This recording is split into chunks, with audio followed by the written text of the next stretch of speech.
जय हिंद साथियों, स्वागत है आप सभी का आपके अपने यूट्यूब चैनल एएसएस एजुकेशन के एक और शानदार वीडियो में।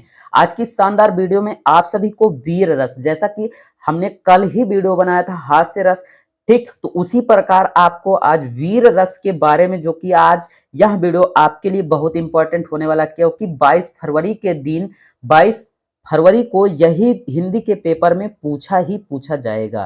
ठीक, तो अच्छे से तैयार कर लीजिएगा परिभाषा, उदाहरण और स्पष्टीकरण।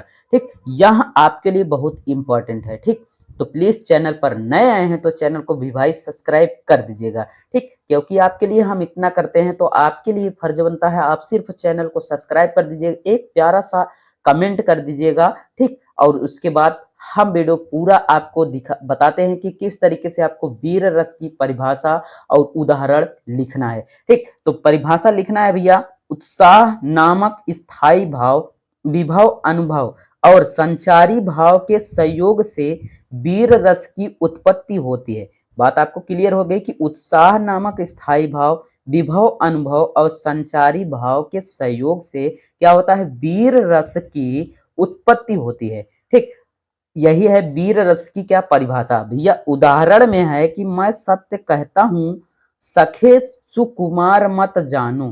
ठीक, सखे सुकुमार मत जानो, मुझे यमराज से भी युद्ध में प्रस्तुत सदा मानो। मुझे मतलब कि मुझे यमराज के प्रस्तुत सदा मानो। ठीक है, और की तो बात क्या है, और की बात क्या, मैं गर्भ नहीं, मैं गर्भ करता नहीं। ठीक, मामा तथा निज तात से समर में डरता नहीं। ठीक, इसे क्या कहते हैं, यह है उदाहरण। ठीक, इस उदाहरण को लिख दीजिएगा तो आपके भैया यहां से रस जो पूछा जाता है 2 नंबर का पूछा जाता है, तो आप 2 नंबर उस समय जानेंगे कि कितना इंपॉर्टेंट है जब आपके रिजल्ट आएगा। तो स्पष्टीकरण भी आप लिखिएगा। स्पष्टीकरण किस तरीके से लिखना है, देखिए स्पष्टीकरण में लिखना है भैया, प्रस्तुत उदाहरण में अभिमन्यु का अपने सारथी के प्रति कथन। ठीक, स्पष्टीकरण में क्या लिखना है कि प्रस्तुत उदाहरण में, उदाहरण आपने देखा, ठीक,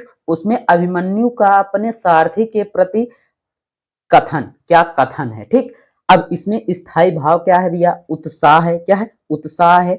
और विभव में क्या है कि आलंबन और उदादीपन और आश्रय। ठीक, तो आलंबन में कौरव सेना पर यह क्या किया जा रहा है, इसके बारे में कौरव सेना के लिए कहा जा रहा है। ठीक, उदाम्पनी में है चक्रव्यूह की रचना, चक्रव्यूह की क्या की गई है, रचना की गई है।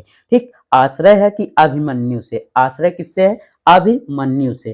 ठीक, अब तीसरा में लिखना है कि अनुभव, अनुभव आप क्या कर रहे हैं, ठीक, इस किसका अनुभव कर रहे हैं उसको लिखना है। अनुभव में है अभिमन्यु के कथन, अभिमन्यु का क्या कर रहे हैं, कथन है। ठीक भैया, अभिमन्यु का कथन है। ठीक, उसके बाद चौथा है संचारी भाव, इसमें भाव किस तरीके से निकाला गया है। ठीक, तो भाव निकाला है गर्व, हर्ष और उत्सुकता आदि का, क्या निकाला गया है, यहां से भाव निकाला गया है। ठीक, क्लियर हो गया होगा, अच्छे से समझ में आ गया होगा वीर रस की परिभाषा एवं उदाहरण।